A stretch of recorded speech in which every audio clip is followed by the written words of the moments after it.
Ladies and gentlemen, welcome to another episode of MA Power Talk. This time is bilingual, para lo sepa. Yes, I do speak Spanish. We're going to speak to a gentleman that I know for a long time, believe it or not, before I could vote, even though I don't now, but that's another subject. Anyhow, this gentleman, not only is he one of the best kickers of all time, one of the fastest fighters of all time, one of the funniest guys of all time, believe it or not, too. He's a freaking phenomenal person, but what I loved about him was that he was always honest. And then me thinking that he was just a Taekwondo guy, it ends up that he was a Kung Fu stylist. So we're going to find out the entire story.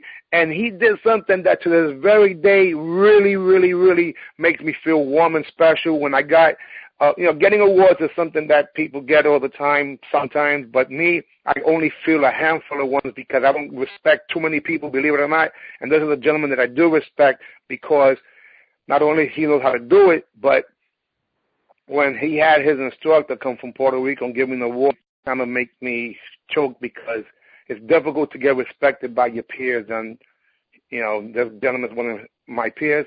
In addition to that, a phenomenal leader who's literally taught students to become world champion in kickboxing. So from Taekwondo and Kung Fu and kickboxing, that's how I'm going to address him, except as mi amigo, mi hermano, Sifu, Moises, Arocho. Sir, are you there?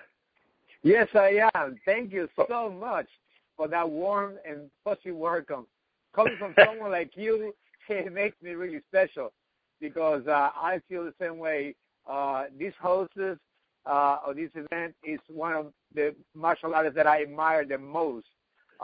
Came out from the Bronx and shook up the martial arts community with his charisma, his style, and his technique. I look up to you for so many years, and I'm so happy to be here with you today, my friend. Well, it's my sincere pleasure. And again, I believe the year was around 1991, and you had a group come from Puerto Rico with some great Kung Fu uniforms, and then you gave me the award, and it blew me away because I believe it was Dr. Marino Rivera. There was a letter in there, too. Am I wrong? What was that about?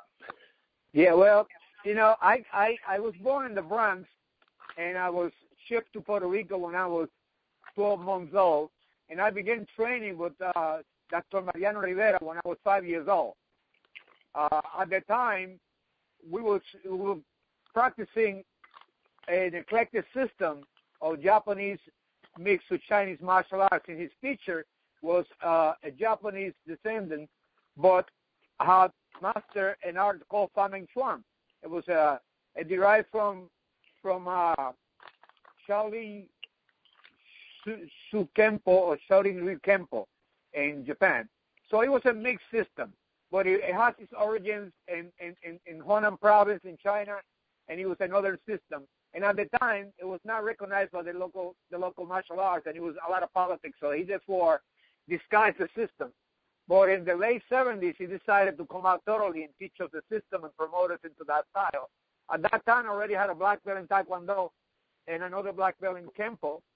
And I came to the United States as a junior.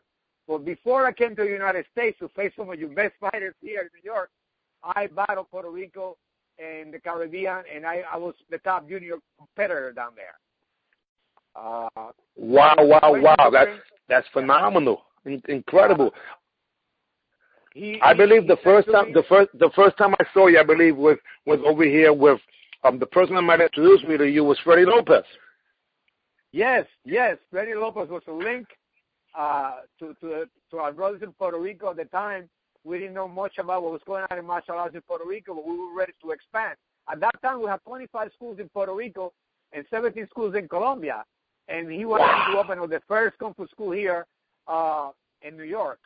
No one has been able to accomplish that, and I set for the task. Wow. Now, and this is, again, I'm excited. Now, obviously, I don't think this is going to be any justice if we only have one of these power talks, but I just contacted you again to avoid things Facebook, and I sent you a message, and I actually had 45 minutes, and I want to be respectful of your time, and I highly appreciate you giving your time. But as a participant in martial arts is one thing, but I'm a bigger fan of martial arts. So I can remember a lot of things that happened. And throughout the years, obviously, I had a chance to see quite a few people. And, your speed was something that was completely respected by me because my nickname was supposed to be Fast Feet, but you was maybe Faster Feet, something like that. Let's talk about some of that stuff. Well, I was blessed with the gift of speed. I only weighed 126 pounds in my career, so I was a smaller guy when there was a division of lightweight starting at 147, 137 pounds, 150 pounds. It gave me a bit of an advantage for the speed, but I was determined to improve, and let me tell you, New York has probably the best fighters ever in the history of martial arts, including yourself. I always thought you were the best lightweight ever.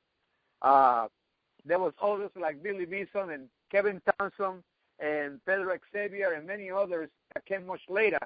But it was a very, very exciting time to be part of this great martial arts community and a phase that the competition was really, really tough. And to come out here and to make it in that environment, that meant a great deal. I was very, truly blessed.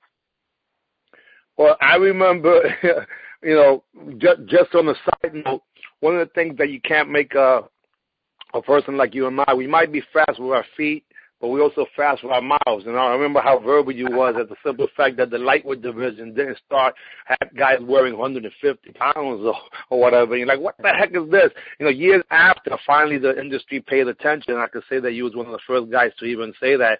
And literally we were able to get not just a super light division, but in some areas even lighter than that, But it didn't matter. You was beating up all those big guys, Yeah. So I thought if I ever fought somebody in my weight class, would it be fair? That's wonderful. Hey, listen, let's mention a few other people since we are giving props. Freddie Lopez Alicia. Freddie is absolutely one of those guys who was able to travel not just to Puerto Rico, but to Dominican Republic and Colombia, along with the Oriental Water Self-Defense. Rest in peace, a great Grandmaster Aaron Banks, who gave us all an opportunity, or quite a few of the opportunity, to not just spectate, but participate in the greatest martial arts show of all time. But besides him, who else can we give some credit to? Of course, Tommy Chan, and let's give some props and credit to, and Rivera, of course. Who else? Mention a few more people. Oh, my goodness. The list goes on and on with some very talented people. But again, mentioning Freddie Lopez, my heart goes out to him, a great master, a great martial artist, devoted his whole life to develop the art. Great Tony Morrison, who was always by your side. Many others. Hey, mention some fighters from Puerto Rico. Mention some fighters from Puerto Rico that some of us maybe have not ever heard of. Oh yeah, we have some serious fighters in the island. Some of them made it to the United States. Jose Rivera was one of the lightweights that was very dangerous. Miguel Montalvo, who was an amazing middleweight and lightweight, who's still promoting martial arts in that area. Ruby Camacho, who made a name for himself and developed a great system over there. Melendez brothers, the Young brothers, these guys were great fighters that I can't recall everybody's name, but I can tell you one thing. We did have a great deal of fighters coming out of Puerto Rico, but not a lot of them remained here in the States and overcame what needed to be done. But it's an island that appreciates martial arts and boxing and any contact sport, and that for a little island of 77 miles wide, long, and 20-some miles wide, we have created some great fighters. So we do have a lot of heart from the Taino people, indigenous people in the island. Para que lo sepa. Que repete. Hey, listen, that's the whole thing. It's interesting. I was actually born in Manhattan and raised in the Bronx. And, of course, I'm of Puerto Rican descent, and I had a chance to go to Puerto Rico in 1988. And as a historical fact, when we went down there, it was because I was sponsored by American Airlines. Jesse Thorne recently got interviewed by us, and we shared this information. And this is a trivia question. Most people don't realize that we literally, after going back to American, because of American Airlines, we had J. Rivera, who had Esto es Karate, through the Superstar tournament, and right after that, Puerto Rico in 1989, along with the rest of the Caribbean, became Region 13 for Karate Illustrated, or I should say NASCAR, and that was because of our trip that we had over there to Puerto Rico. Well, that is very true. And you know what? A lot of Puerto Ricans and New Yorkers respected that a great deal, and we contribute that to you, my friend. You brought the island to the map. To us, you are like Tito Trinidad for the boxing world. We respected you. We loved you. Your footwork and your hand speed and your ability to beat everybody they put in front of you, and the passion that you did it. You are a legend, a living legend, and we thank you very much on behalf of all the people of Puerto Rico, really. Well, I appreciate it, but I'm always representing Puerto Rico. Everybody knows that, when it's all said and done, I am what I am is all I am, and what I am is a Borinquen, doing my thing, right, trying to represent. Taino in the house, because when it comes down to it, and you can tell by the nose, obviously, right? And it's so funny because there was an opportunity for me to be able to be a representative of the people who I am, and quite often, whether it was representing New York or just being a Boricua, people were confused. Now, they look at me, they think I'm a Middle Eastern sometimes. I look more Turkish to some people than others. Welcome to the club. Welcome to the club. Right. So it depends on what part of the country you are. Of course, in Florida, we are Cuban, and in Texas and anywhere else, we're just about Mexican. But in New York, at least, we're Puerto Rican. That is correct. That's the best place to be. I love my city. I love New York. But what was so interesting is that, one of the common denominators, and again, this is my question. First of all, muchas gracias. And I appreciate that. And to this very day, I have always represented who I am, and I will never stop doing that. And I did it because a lot of my peers never got an opportunity to test their skills versus other people. So every time I went out there and fought anywhere in the world, I was doing it, showing them that I was just one of many people that didn't get a chance to be there. So I did it with the few people that I knew really wanted me to do it, even though there was a time where I might be infamous more than more otherwise in other areas, because people were completely confused. What the heck is this guy doing? That was awesome. I think long term it ended up working out. Okay, but real quick, when you started martial arts, what was your inspiration, desperation, motivation to start it off? Like many people, I can always say, Enter the Dragon, Bruce Lee. There we go. Back to that guy. Rest in peace to Bruce Lee. He's our motivator and leader to this very day from the grave. Incredible. Incredible. Indeed. Hey, let's fast forward to you as an educator, as a teacher.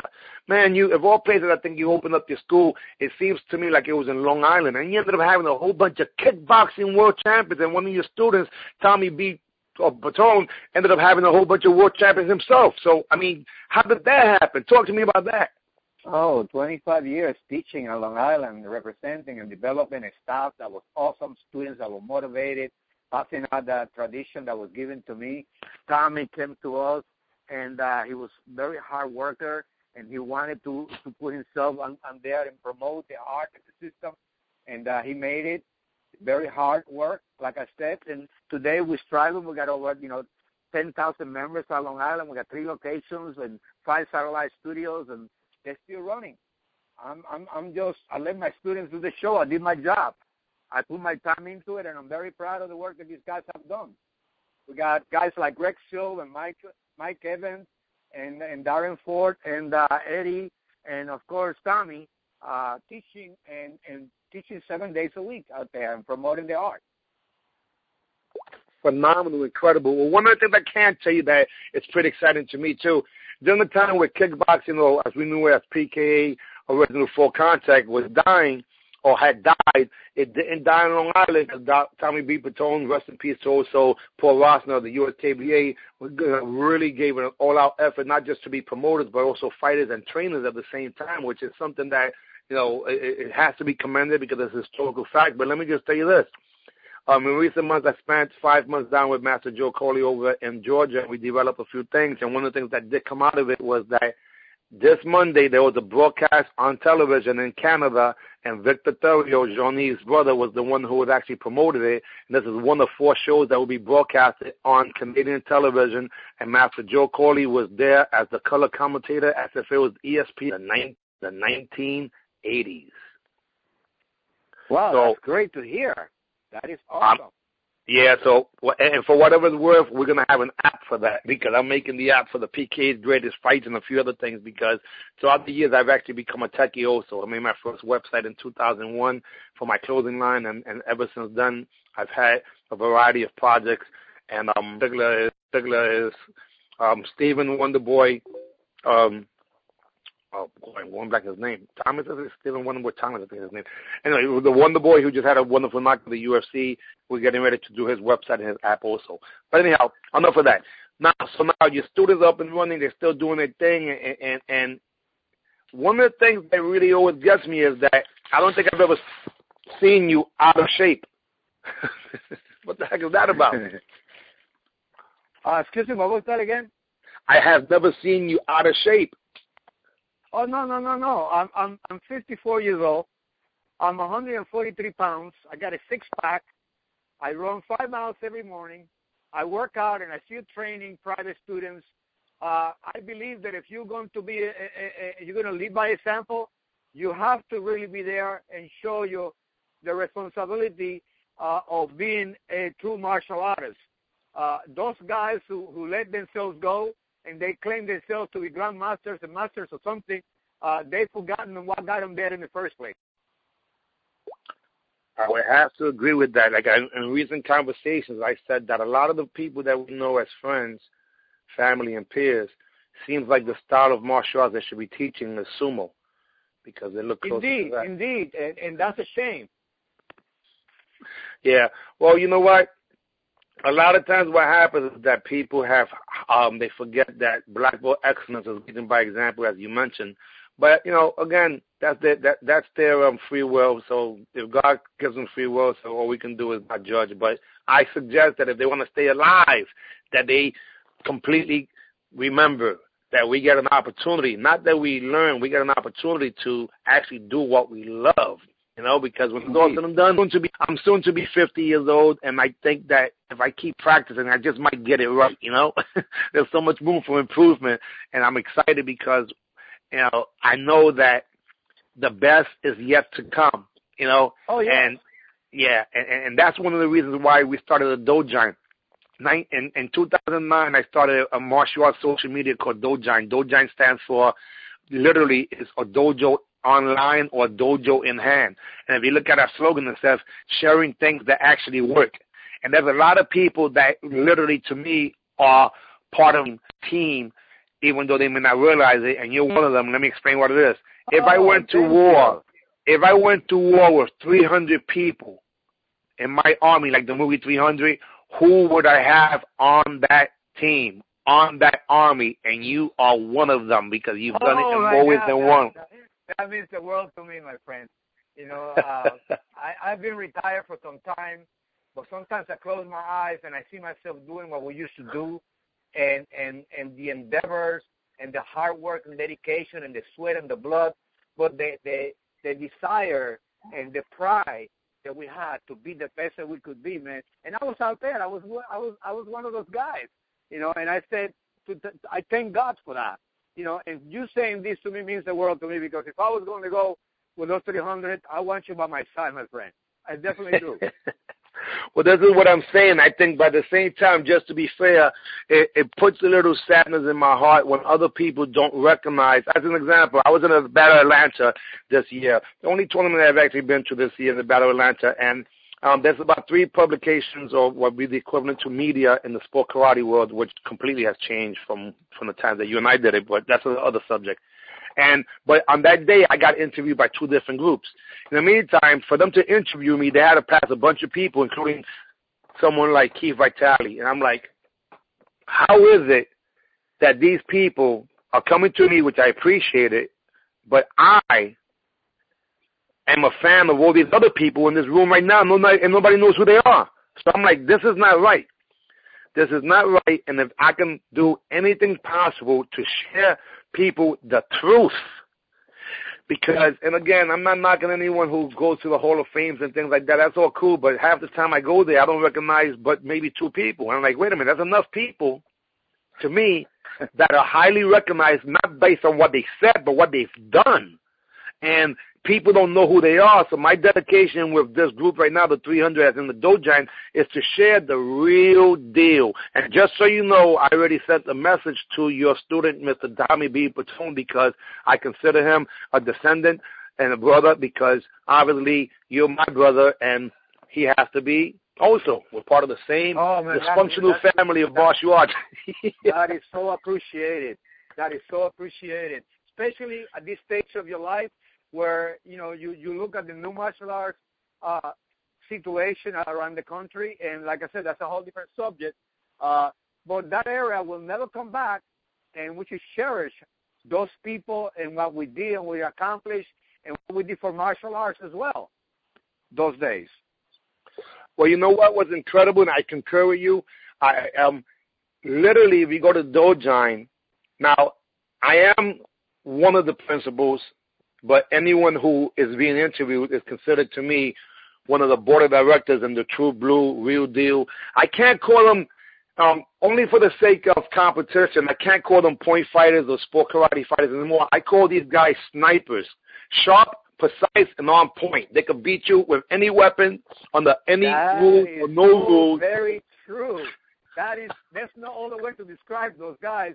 Or what we did, we were snipers. You know, we like put the eye there, and we got that heel in there.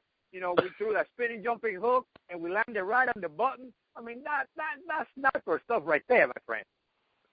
Well, to me, I'm happy that I came up with a good name to describe what I was trying to describe. And what's so wonderful was that if you mentioned 20 people right now, all 20 people were or dangerous, and none of them were exactly the same. They'll have the original style and flavor. They'll sweep you, they'll punch you, they'll kick you, and then and hurt you. But at the same time, did it with professionalism, or I should say, danger. They were gentlemen. They were gentlemen too. They were gentlemen outside the ring, and when you got in the ring with them, you went to war, and 2 minutes later, you're hugging and kissing and having a great time with these individuals. That's true martial arts right there. You know what? And again, I know I'm preaching to the choir, but I'm just happy that I'm not alone. Let me just tell you a little bit of my commitment also. And it's sad to say, a few months ago, I completely left Facebook from the general public because in 7 days, I had to give condolences to 8 people. And not that I don't want to, respond to people's sad days, but as Jesus said, let the dead bury the dead. So what it was doing to me was making me feel bad. So I said, let me get to the lab and go to work and stay away from Facebook and do some work, because obviously when I go on, I'm pretty public, sharing some information, try to motivate and educate people. But what I did in the last few months was come up with what I consider a thing that will, there's 3 things that Stephen Covey, who wrote 7 Habits of Highly Effective People, and it's to live, to love, and leave a legacy. So I live martial arts, I love martial arts, and if I can leave a legacy, I can do it by sharing other people's truth. So one of the things that I'm completely passionate about is sharing information with the real pioneers and legends that are unforgotten, that are still alive. And I do not want to do this conversation and this so-called tribute or interview when someone passes away. I want to get that information while they are alive. And just so you know, one of the guys that I'm sure we looked up to, even though he's shorter than me, I still looked up to him the same way I looked up to you, even though I am taller than you, is La Pantera himself, Charlie Bonet. Oh, my goodness. Yes. Imagine this. So when we talk about Puerto Rican and the Bronx, I'm going back to the source. One of them, I can't, rest in peace, do it with Luis Delgado, at least the original Luis Delgado. But I can go to Charlie Bonet, okay? So these are the people that are our extended seniors and families and uncles and so on and so forth in martial arts, and a lot of people don't even know who the heck we're talking about. Well, I tell you right now, there's no way in life I'm going to let someone be disrespectful and not know who the real pioneers and legends and the people that I looked up to are. Well, the blessings that you're going to receive for this, my friend, many, many blessings, because no one else is doing it. And, of course, you always been a pioneer, and I leave it up to you to do something like this, and it's well appreciated by many people, and it will continue to be appreciated by many people to come. hey, we got to keep it honest. One thing that people, whether they like it or not, one thing as a concept for a Puerto Rican or someone from the Bronx or a combination of the both, which you and I are, is we keep it real. Oh, no doubt, no doubt. And for that reason, a lot of people, we made a lot of enemies at one point or another. But, you know, it was just keeping it real. We want the real thing. There's no room for lying or making believe. Let's do the right thing. Let's be fair and let the skills speak for themselves. You know what? What else is there? Because there's a famous quote in Spanish. It has a little different definition maybe in Puerto Rico as it does in New York, but it says, "Don't be a come mierda." And come mierda to us is someone who's full of crap. That's right, baby. That's right. You know, the one thing about Puerto Rican people, I mean, when it comes to this kind of environment, we give it all we got. And those of us who make it to the next level, we are going to be in your face and we are going to make it happen. They got to take us out of there. Because we bring it, you know, and I'm very proud to come from that small little island. I'm very proud to represent a people who fought to be free and to be the best that they can be. Hey, listen, you know, here we are, Puerto Ricans in the United States. We're the top Latinos. Yeah, well, and again, that pride is important. Now, I was also wonderful, I can honestly say, is that throughout the years, you know, when I went and competed, and there was a time, guys, I'm not trying to brag, I'm just trying to give some historical facts. There was a time where I was the only so-called Latino representing in the nighttime finals at the so-called big deal tournaments worldwide. And what happened was there were other people that were there, maybe not in the finals, whether they were Puerto Rican, but Mexicans and Guatemalans and all the raza in its entirety was there being represented. And when I went up there speaking in Spanish, people were like, holy smoke. They had no, at first I thought I was, you know, Egyptian, you know, Mexicans and people like that. And then when I started speaking Spanish, they were like, wait a minute. And I was representing all the people who couldn't be there, whether you was Cuban or Dominican or anything in between there, because one thing about that Latino blood, conquistados, is right inside of all of us. And that really is something that you have to hold on to, because it has helped us along with all the other bloods that we have, including the African blood. Oh, so, you know, yes, indeed, my friend. That is so very true. And I think that's something that you know, let's talk about that for a second, sir. What has made what I would consider you never give up?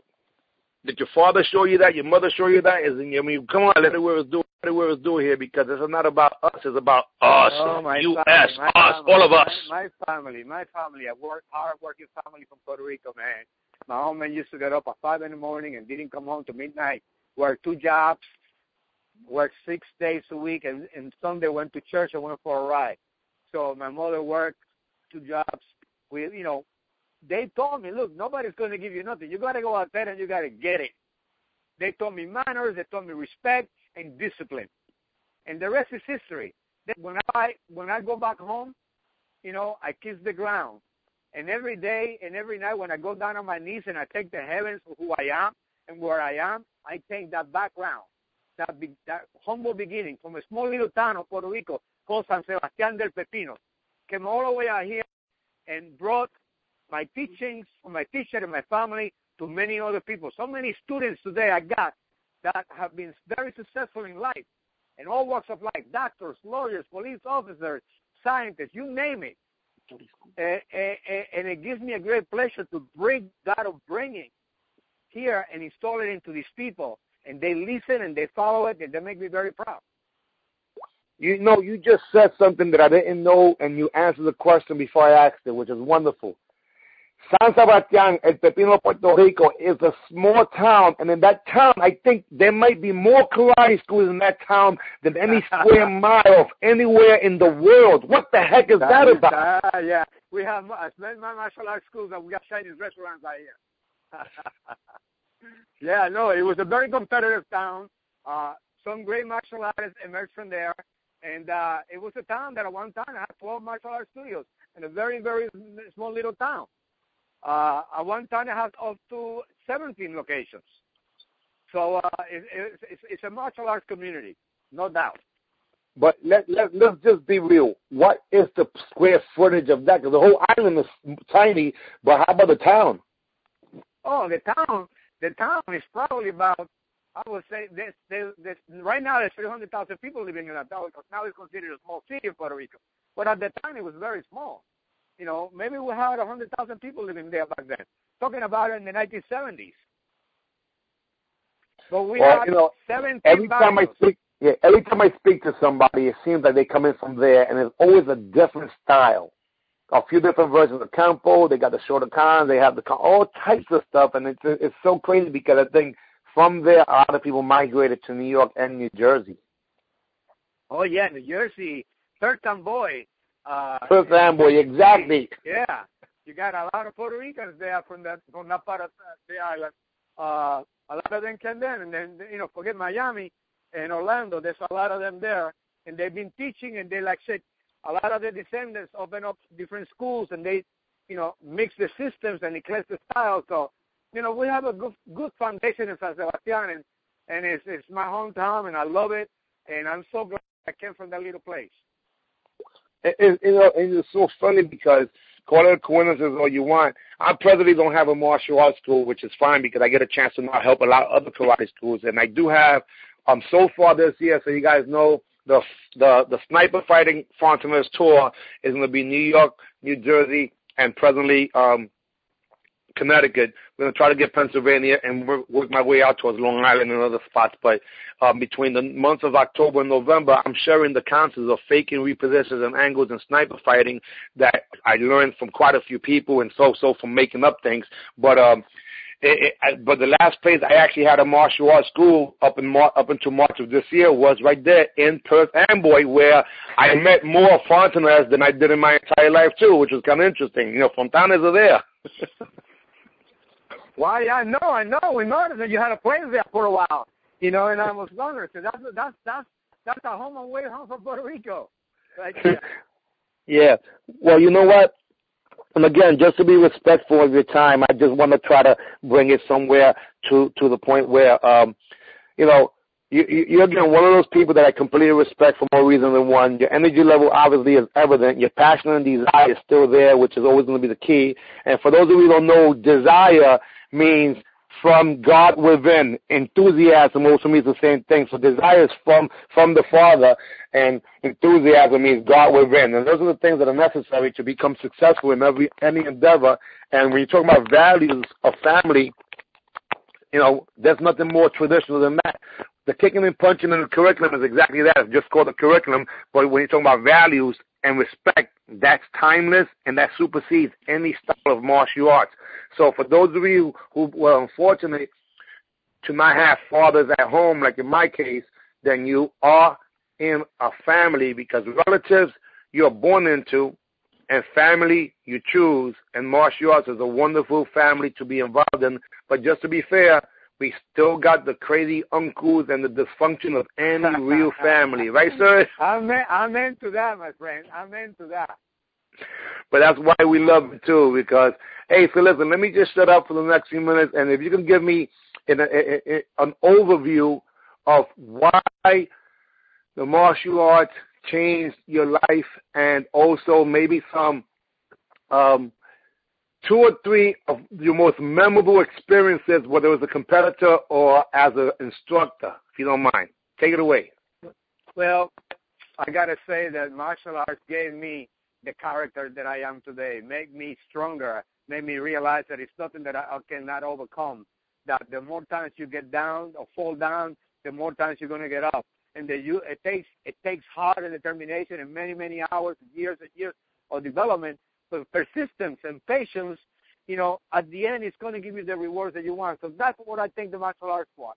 Second of all, I owe everything to my teacher, everything, because I was able to pass on an art that goes around thousands and thousands a year to many people, and I was influenced by him and his teacher before him. And now many people that I walk into these days into a restaurant and say, oh, my father was a student of yours, and or a waiter, and somebody says, I started with you when I was a child.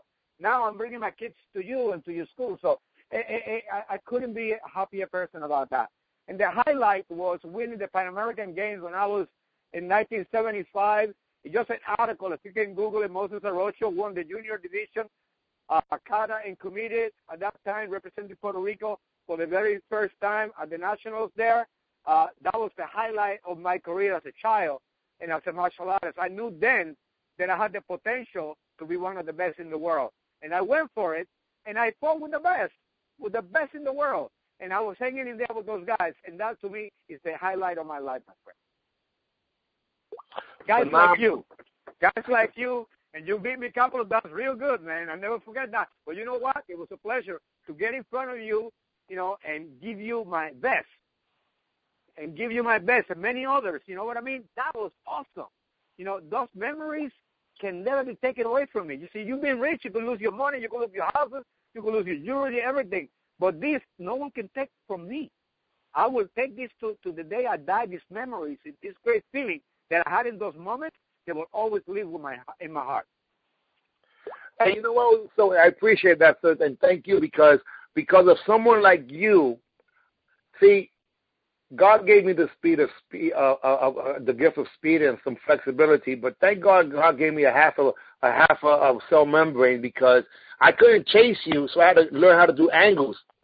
And that you did, my friend. That you did. You know what it was? Adapting. A champion always learns to adapt.